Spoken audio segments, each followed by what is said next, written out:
Pinocchio. Now that Pinocchio is finally a real boy, he understands that what he really wants to be is a woman.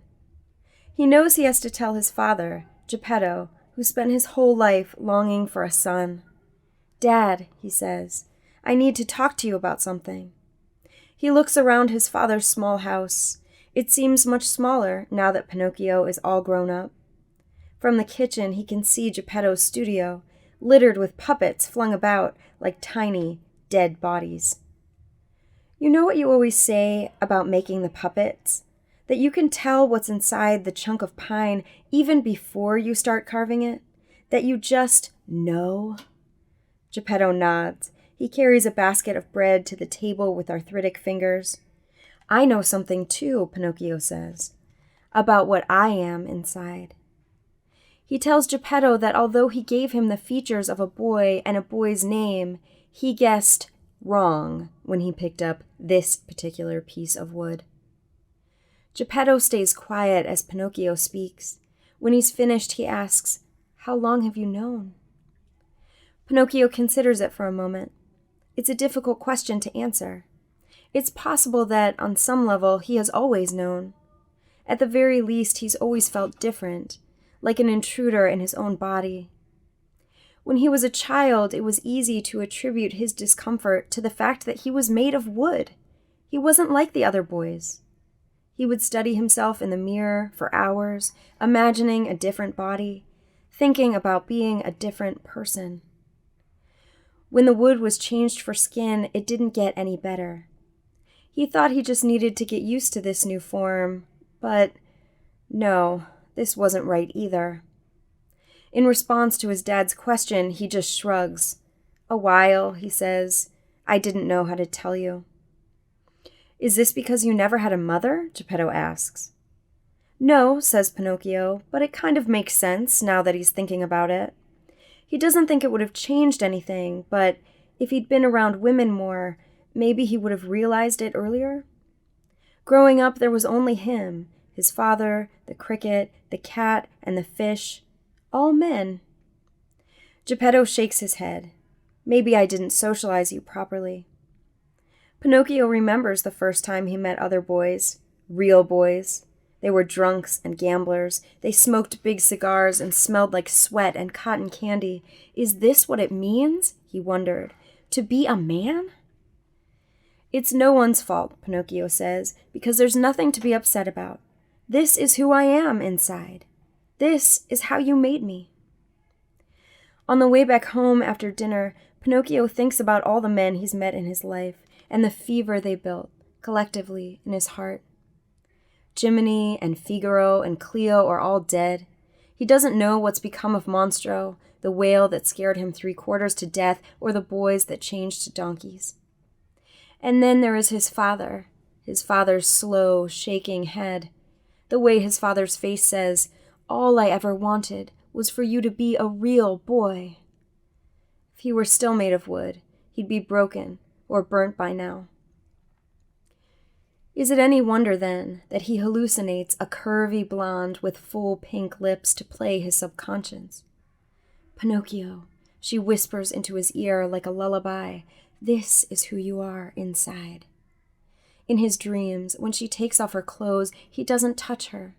He looks at her, studying her while he sleeps.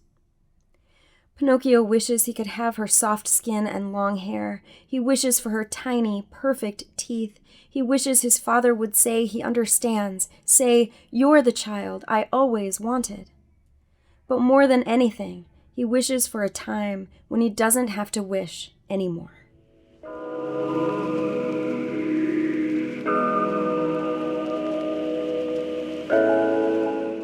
Why we never talk about sugar. The first stories came out of France. Paris, actually, the city of love. There were 3 of them in rapid succession. A bloated brunette appeared in the paper under the headline, "French Woman Pregnant with Diamond Watch." I read them with my sister, whose own empty uterus weighed her down, kept her balled up on the sofa. A few days later, we read another headline, "Second French Woman Pregnant with Object." This article was accompanied by a grainy ultrasound. The object inside her was small, rectangular, solid. 6 months later, the headline read, "French woman gives birth to 4 squares of dark chocolate." By then, the strange pregnancies were everywhere.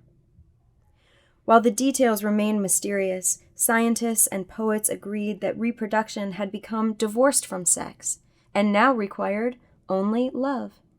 And since DNA was out of the equation, women were at risk of conceiving anything they loved.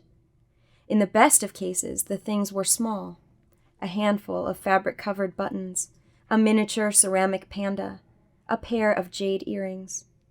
Morning sickness aside, these pregnancies didn't cause much discomfort.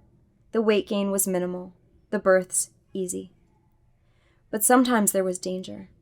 A woman in California was ripped in half when her greedy husband finally convinced her of the lovable qualities of the Bentley GTC. A zookeeper in Montreal nearly died giving birth to a pair of Bengal tiger cubs. "Aren't they beautiful?" my sister said, watching the zookeeper nuzzle her twins on the evening news. "I don't know," I said. "We have to be careful now." She continued to stare at the tigers as I averted my eyes, focusing instead on a brass floor lamp I had never liked. We were all learning to be careful. New courses on safe love were added to the high school curriculum when a rash of teen pregnancies swelled little girls up with beanbag toys, pop CDs, silky ballet slippers. "Not looking for love?" advertisers asked. "Buy this fair to middling book. Try our nutritious but bland line of ready-to-eat meals. Listen to our special mix of mediocre music." And we did, most of us. We kept our heads down. We learned to quiet our feelings. We pulled back our wandering hands, put down forks, never looked too long at art, or listened too closely to beautiful music. Except my sister. One morning I walked in on her, staring at a picture of her ex-husband, Alex, whispering, "I love you, I love you." "Stop," I yelled. "What are you doing?" "I want a baby," she said. "Like this?" Didn't I love Alex as much as those women love shampoo samples and touchscreen cell phones? She gestured to the paper, open to the week's birth announcements. I left her alone with her photograph. I wanted to help, but it was too risky to talk about love. Doctors stopped looking for solutions. Instead, women had to watch out for themselves. We learned not to love. Our flat bellies became a sign of our self-control. There were abortions, lots of them. At first, they were mostly for big things, dangerous things, like palm trees, piles of fresh laundry, cherrywood rocking chairs. But more and more women decided that enduring the discomfort of pregnancy wasn't worth a piece of fried chicken, or even the best-fitting bra. There were still girls with strange shapes in their bellies, but they walked slowly, with shame on their faces. They knew it was their fault, what happened. They loved too easily. Finally, after 5 years, the number of object births dwindled almost to nothing. My sister was one of the last. After years of teaching herself to love in a world that was becoming increasingly loveless, she finally became pregnant with a set of antique sugar spoons, like the ones our grandmother had when we were young. They jangled inside of her, poking her when she moved. Only when she lay on her right side with her knees up did they nest quietly inside one another. I waited in the hospital as she gave birth. They were small spoons. There wasn't much pain. She showed them to me after the doctor rinsed them off, 8 in all. Their scalloped edges gleamed in the flat hospital light. Now she keeps them in a box in the attic. I polish them once a year so she doesn't have to.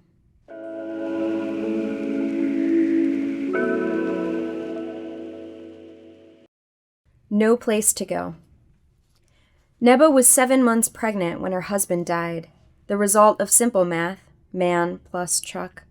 The baby had had a father, and now, suddenly, he didn't. And, she realized in a moment that nearly broke her, there would be no more babies after this one. Pressed up against the difficulty of raising the baby alone, Neba decided to just stay pregnant. Beating back labor was the hardest part. It came slow, then fast, then hard as a thrashing sea, a riptide she had to fight, and fight she did. After 3 days, her body quieted, her stretched skin shining with sweat, her face an explosion of broken vessels. Her baby boy stilled his fearsome tumbling and went back to lazily drumming his fists on the walls of her abdomen. When she walked, he rolled to her right side. When she slept, he stroked his head, his knuckles rippling under her skin like budding teeth. When she ate peanut brittle, he hiccuped so hard her glasses bounced on the bridge of her nose. She bought a stethoscope, listened to his heartbeat galloping inside her. One day she was surprised to find that he had learned to speak. After all, it had been 2 years now, or was it 3? "Mama?" The sound coming through the stethoscope was only slightly garbled from the fluid. "Where are you?" "I'm here," she cried. "I'm out here." The baby replied, "What is out?" It was always a habit of Neba's to talk to him, but now her idle chatting took on an informational tenor. The baby was so full of questions. "Where are we going?" he would ask. "To the market." "What is the market?" "A place filled with food to buy and bring home to our kitchen." "Is it like a womb?" he would always ask. "No," she tried to say it gently, "not much like a womb." But the womb was all he knew. Neba tried to eat sparingly, but still the baby grew. She slaked her thirst with sips of water, tempered the bile roiling in her stomach with corn silk, bits of bread, the tissue-thin skin of a ripe plum. She wrapped her belly in compression bandages, flexed her abdominal muscles until they were sinewy ropes. She thought of those watermelons the Japanese grew in crates, forcing them square so they could stack them sturdily, each upon the other. The battle raged, boy versus womb. His gnarled joints were everywhere, his chain-link spine against her liver, a knobby elbow kinking her intestine, cushioned in the wet slug of her bladder, a knee. "You're hurting me," she would sometimes say, and the baby would pull his head in, anchor his feet along the thick cloud of her diaphragm, twist his limbs to better match the shapes of her hollow. "I love you," she said, "even though you're hurting me." When he got so big she couldn't walk, Neba decided it was for the best anyway. Already she had stopped going out in public, refusing to endure the gasps from frightened strangers taking in her distorted physique, the rigid, knotty bulk of the baby. Her skin was stretched nearly transparent. She could see bulging veins circumnavigating her uterus, wriggling in perfect unison, like throbbing blue worms. "Is that light?" the baby asked. She didn't even need the stethoscope to hear him anymore. "I think I see something." His profile surfaced from her gut like a Mardi Gras mask.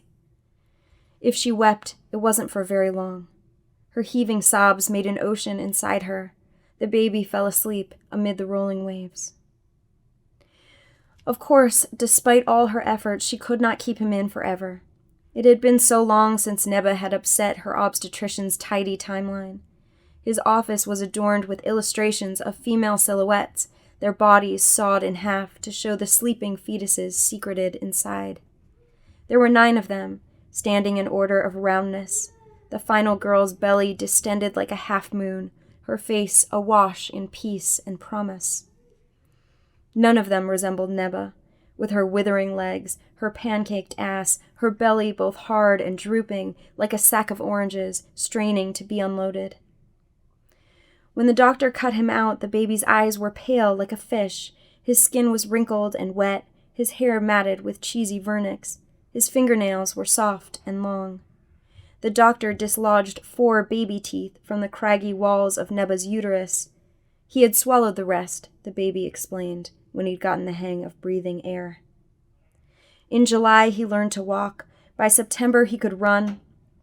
Aside from a habit of curling his fists and an aversion to loud sounds, he was indistinguishable from the other boys. Neba took him to a hockey game on his first birthday. He ate a hot pretzel as big as his head. Neba wondered why everyone didn't do what she had done. The only persistent problem was the extra skin that hung around her waist like an inflatable duck. Most of the time she could tuck it into the waistband of her jeans. but at night it pooled around her like spilled milk that could not be unspilled. She stroked it with her fingers, making pools and valleys in its rippled surface. Some mornings it was turgid enough to pull into peaks. She molded them into figures, touching their bald heads and featureless faces. They were the children she would never have. Here a girl, here another boy, here a tall one, a short one, a fat one. This one would be smart, this one lazy. This one would play trombone, like her late husband. This one would punish her dolls for eating their sweets before their supper. If she placed them very close together, she could make nearly 30. Her babies, all. No place to go but the rubbery landscape of her body.